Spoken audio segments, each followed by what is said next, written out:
It's 1986 in Pripyat. The day is May 1st. The residents are enjoying their life in the small Soviet city. They have everything they need: housing, healthcare, work, all provided to them by a much-loved communist government. Residents are enjoying the view of the nearby Pripyat River, after which the city has been named. An elderly couple is enjoying the call of a nearby park. Children are enjoying the rides on the amusement park that just opened today, but something feels off. As some of you might have already realized, this day doesn't exist. As 5 days before, on the 26th of April, 1986, events would occur that will leave a mark on the world for decades to come, and would wipe the existence of a peaceful life for all of Pripyat's residents. До свидания, это удобно. 50,000 people used to live here. Now it's a ghost town. Что у вас там горит? Взрыв на главном корпусе, между 3 и 4. А там люди есть? Да, поднимай наш состав. Поднимаю, начальника поднял. Так, всех вечер, офицерский состав, офицерский корпус поднимай.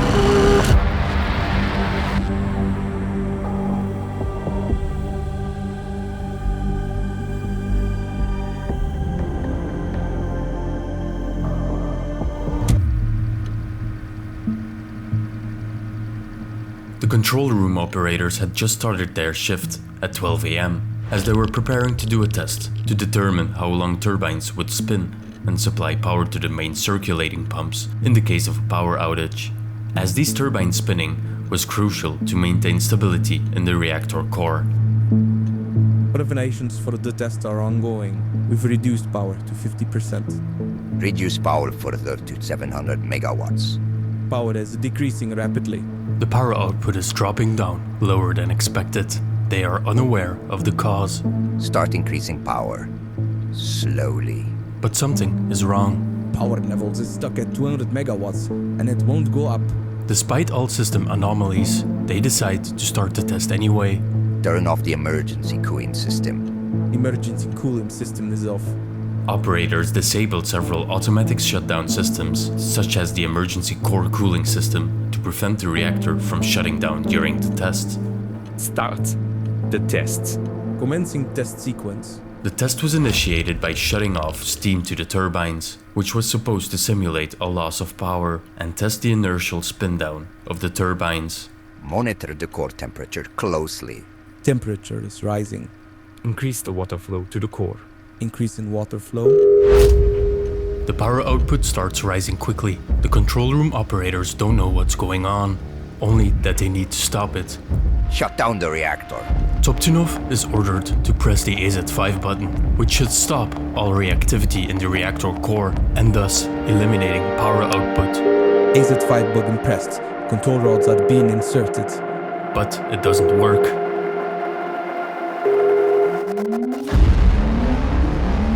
A loud bang is heard. The building is shaking. Внимание, внимание, пожар в здании реактора. Немедленно. The control room operators are stunned by what just happened. Dyatlov orders the initiation of emergency protocols to try and contain the damage. But what Dyatlov didn't realize, there was no way to contain anything anymore, as the whole reactor had just exploded. Firefighters are informed of the accident, and as they arrive, they are looking at the gaping hole that has been created by the explosion. They try to contain the fire they see, unknown to them that they are being blasted with lethal doses of invisible radiation. And whatever they try here will not actually do anything to stop the raging fire within the reactor core. What just happened is the biggest nuclear disaster in the history of humankind.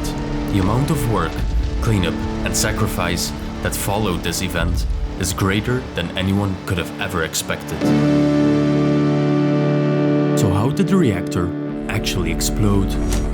The core of a reactor is a place where certain elements interact with one another. The key to providing a steady and safe power output is to balance all the reactions happening with each other. If the balance is off, the instability itself will cause even greater instability within the core, causing a snowball effect. Let's look at what happened within the core of reactor number 4. The reactor type used here is an rbmk 1000. The first element is uranium fuel. As uranium atoms collide with each other and are split, reactivity increases, and so does power output. To balance the increase of reactivity, there are control rods. These are long rods which can be inserted or withdrawn from the reactor core. These can be used to precisely control reactivity and make sure that reactivity, temperature, and power output stays in balance and therefore stable. The next element is water. Water reduces heat in the system and slows down neutrons, which moderate the amount of fission from the neutrons colliding with the uranium fuel. Water is injected into the core, which turns into steam, expanding and generating pressure, which makes the turbine spin to generate electricity. When water is turned into steam, neutrons that were absorbed by the water get released, making the chance of collision higher, which increases reactivity, which increases heat, which in turn turns more water into steam. This is called a positive void coefficient. There is a feedback loop of water turns to steam, which increases reactivity, which increases heat, which turns more water into steam. When uranium fuel is split apart by fission within the reactor core, a new element is introduced. Xenon is a byproduct created by uranium fuel. This element reduces reactivity. If the reactor is running at a high enough output and temperature, the xenon is burned up before it can bring reactivity back down. So what was the problem exactly, which caused the reactor to explode? The reactor at Chernobyl was running at 50% power output for about 10 hours. This caused xenon to build up within the reactor core. This poisoned the core, and the balance is off, reducing reactivity, temperature, and power output constantly. This brought the reactor all the way down to 30 megawatts. At this point, the reactor isn't hot enough to turn water into steam, which reduces again reactivity, temperature, and power output. So the control room operators try to increase reactivity, temperature, and power output again by pulling out some of the control rods. But this seemingly doesn't affect the core's performance, so they pull out almost all of the control rods. This brings the power output to no higher than 200 megawatts. This is well below the recommended operating output. At this point, the test begins. The emergency cooling system is disconnected. The water pumps are shut off, so water flow is removed from the system, which increases reactivity. At this point, another feedback loop has started. Steam increases reactivity, which increases heat, which increases power output. The xenon that was present in the core burns up completely, which again increases reactivity. The core's output is increasing explosively, and the control room operators decide to press the AZ5 button. This button engages all control rods to be inserted completely in the reactor core to stop all reactivity, and so completely shutting down the reactor. But there was one big problem. The control rods have a tip made of graphite. Graphite causes neutron moderation. This slows down neutrons, so they have more of a chance of being hit by fast-moving electrons, which causes fission, which increases reactivity. The temperature increases, instantly vaporizing any remaining water into steam. The pressure inside fractures fuel rod channels, which block the control rods from going in any further. The reactivity is now endlessly increasing with nothing else to stop it. The power output reading skyrockets to a staggering 33,000 megawatts, 10 times the maximum operating power of the rbmk 1000. This caused the reactor to reach an incredible amount of reactivity, temperature, and power output, leading to the reactor core's explosion, releasing a significant amount of radioactive material into the environment. And to stop the radioactivity from spreading, the Soviets needed to act quickly. The heads of the Soviet Union meet up in the evening of the disaster to assess the situation and come up with a plan. comrades, we have the dire situation unfolding at Chernobyl. The reactor core is on fire, a raging inferno that is melting everything in its path. The materials are transforming into a highly dangerous substance known as scorium. The scorium is burning at approximately 2000 degrees Celsius and is melting its way downwards. What exactly does this mean, Legasov? What are we facing here? Comrade General Secretary, the corium is heading towards the water tanks. If it reaches them, we are looking at an explosion of unprecedented scale. The energy release would be on the order of several megatons of TNT. To put this in perspective, it would be about 5,000 times greater than the initial explosion of the reactor. Several megatons? Are you saying this could be like a nuclear bomb going off? Yes, Comrade Rishkov, the explosion would be catastrophic. It would not only destroy the remaining structures of the plant, but also release an enormous amount of radioactive material into the atmosphere. The fallout would be devastating, affecting millions of people and vast areas of Europe. We must prevent this at all costs. What can we do? How do we stop the corium from reaching the water tanks? Immediate action is required. We need to drain the water tanks as quickly as possible. Additionally, we must find ways to cool the corium and contain it, though this will be incredibly challenging given the current conditions.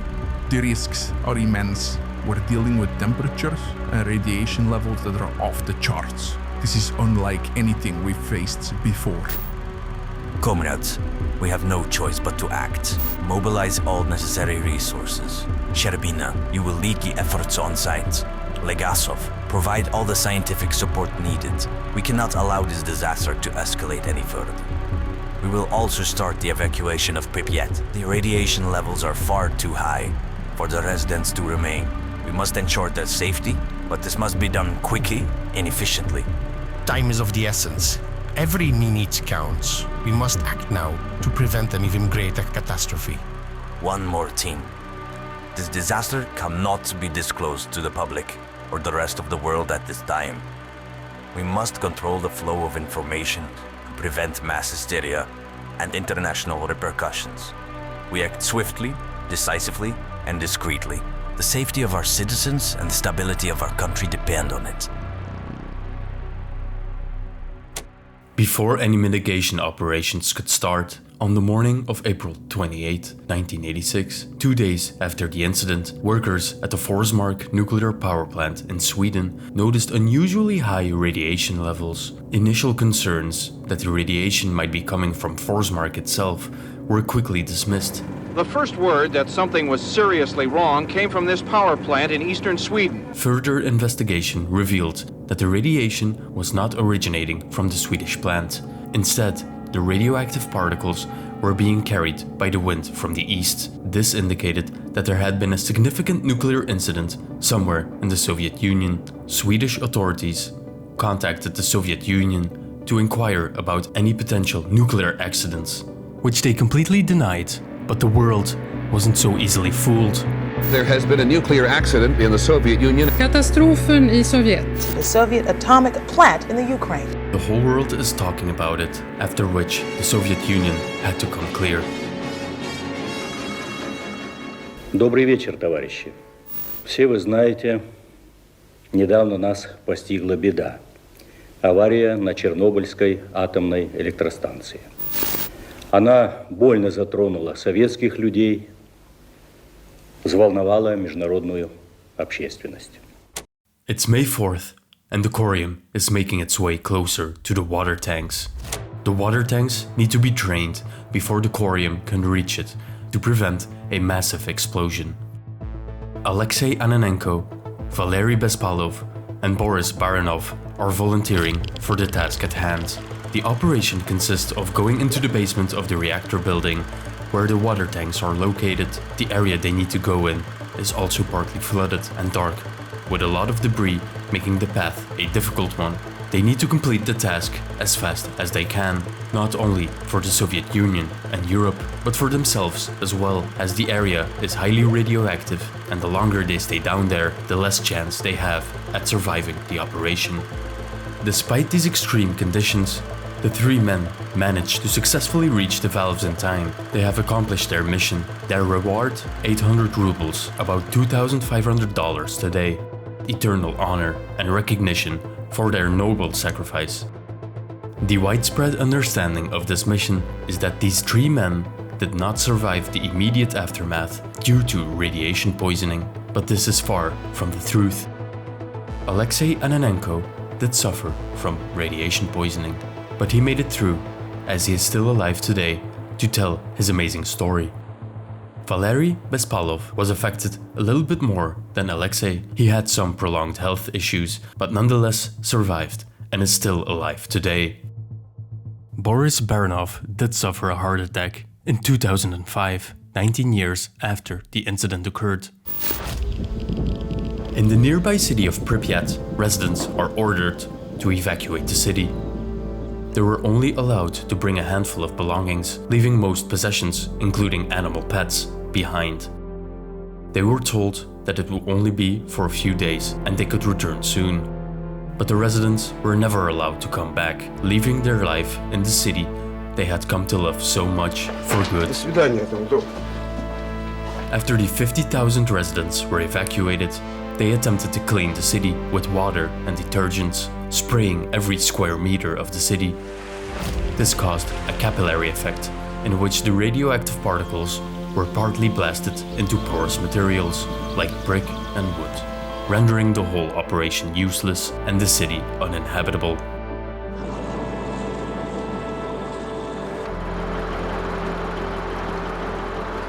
Vehicles were also collected and buried.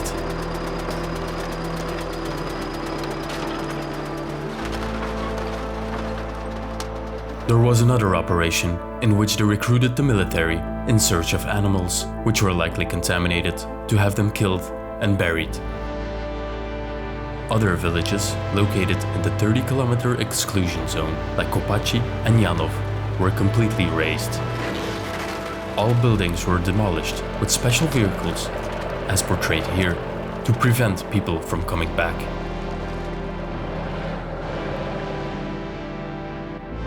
The amusement park in Pripyat was set to open May 1st, 5 days after the incident at the Chernobyl power plant occurred, so Pripyat's residents never had the chance to see their beloved town from up above the Ferris wheel, which still stands today as the most recognizable landmark of the 16-year-old city.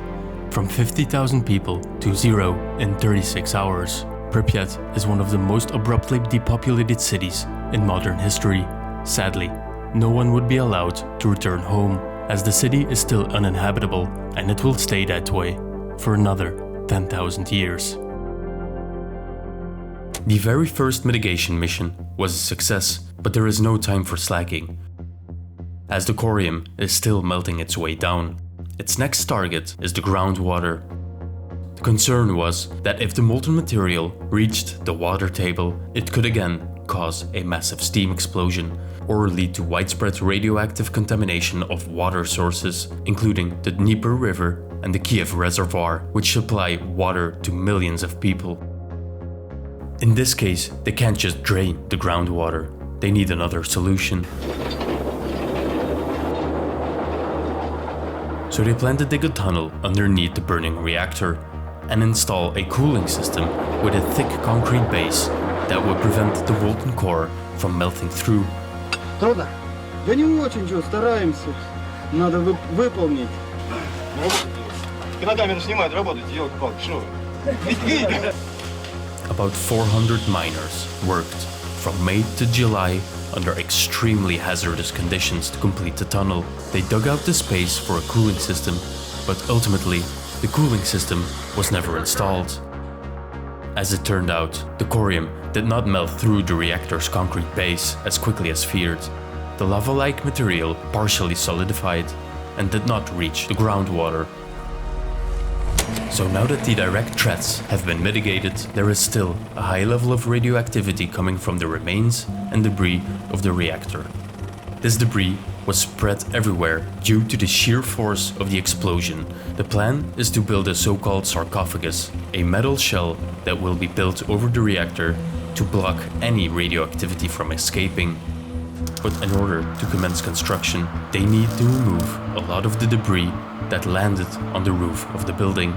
That debris is highly radioactive as it is coming straight from the reactor core.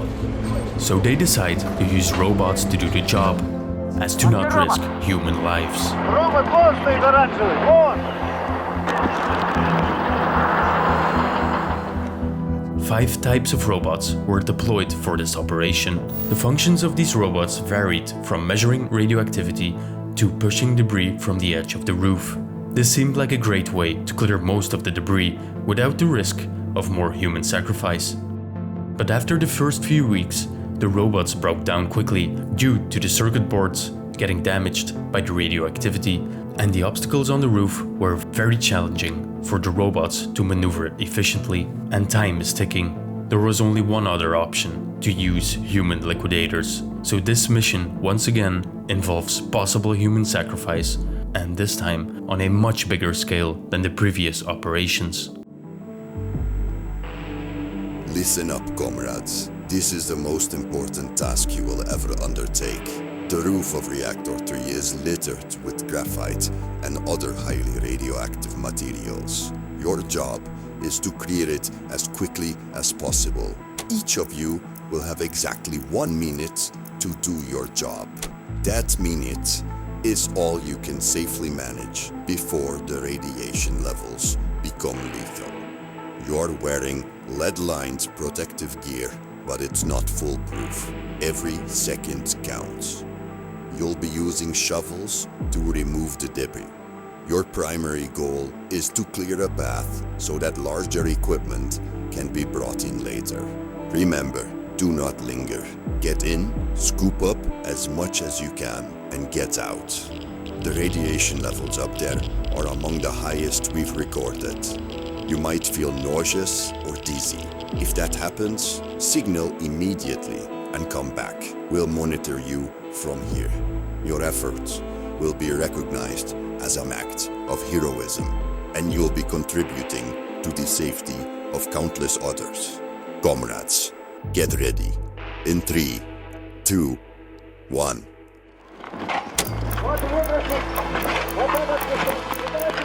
The men rush out to start shoveling the radioactive debris back to where it came from, into the core of the reactor.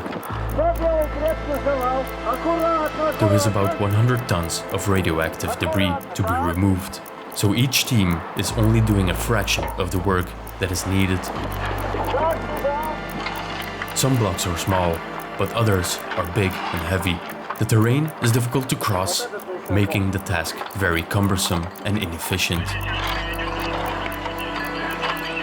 The liquidators managed to clean up a fraction of the debris from the roof, but all the help is needed, as they would be 3 out of 3,828 liquidators needed to complete this operation. The operation would continue for 6 months, until October.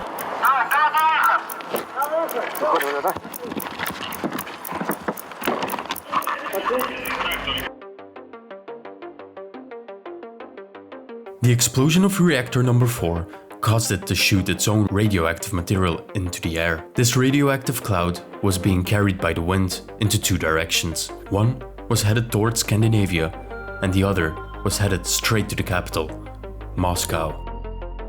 This dangerous cloud would make its arrival on May 1st. Coincidentally, on this date, the Soviet Union celebrates International Workers' Day, where the Soviet Union would celebrate workers' rights and achievements inside the communist ideology. During this celebration, parades and festivities are held across Moscow, and so inevitably everyone would be standing outside of their homes to breathe in that accomplished communist air. But unbeknownst to them, they would be breathing in something very different. So the Soviet Union needed to come up with a plan, and fast. Calling off the celebration of this holiday wasn't an option, as it is a symbol of pride of the Soviet Union. What they did next was truly nothing short of remarkable. Comrade, we are approaching the target area. How's our altitude and speed? We are at 10,000 feet and maintaining a steady speed of 200 knots. Conditions are stable. These 2 pilots are tasked to stop the radioactive cloud from reaching Moscow. Notice as the plane is not equipped with regular weapons, as they would not affect the cloud, as it is not a solid object. It is instead equipped with a very special kind of weapon. Prepare the silver iodide canisters. Ensure the release mechanism is fully operational. Roger that. Checking the release mechanism now. All systems are green. The canisters are primed and ready for deployment. Copycat. Remember, timing is critical. We need to release the silver iodide at the optimal altitude and position. Any updates on the radioactive cloud's movement? Yes, command report. The radioactive cloud is moving at 15 kilometers per hour towards Moscow. We have a narrow window to intercept. We're in range. Prepare for release on my mark. Ensure all systems are go and monitor wind speed and direction closely. Systems are go. Wind speed is 10 knots from the northwest. Approaching the target cloud. Steady, steady. Release in 3, 2, 1. The two pilots release silver iodide into the cloud. Silver iodide is a nucleating agent, which means that it serves as a surface to which water vapor can condensate to form water droplets, which causes the cloud to rain. Looks like we did it, comrades. Indeed. Our hard work paid off just in time for May Day. Moscow will be safe to honor our fellow workers. There was only one problem. They let the radioactive material drop right in Soviet Belarus, contaminating a big portion of land surrounded by at least 10 cities and/or villages. This is likely the reason why the Soviet Union decided not to disclose this operation, as it wouldn't have escaped controversy about protecting Moscow and instead letting another part of the country suffer, probably without them even knowing about it.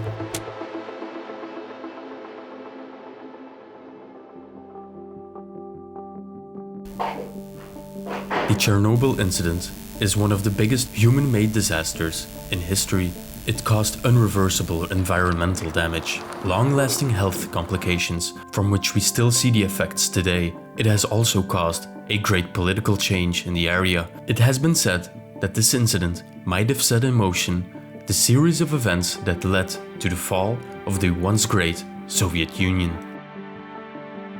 The mitigation efforts took approximately 600,000 liquidators to make possible. Правительственное задание выполняем с честью. Все улыбаются и довольны. Водку не продают.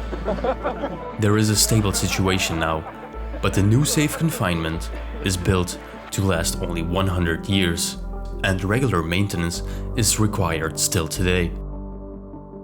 So the mitigation efforts still continue, 38 years after the disaster took place.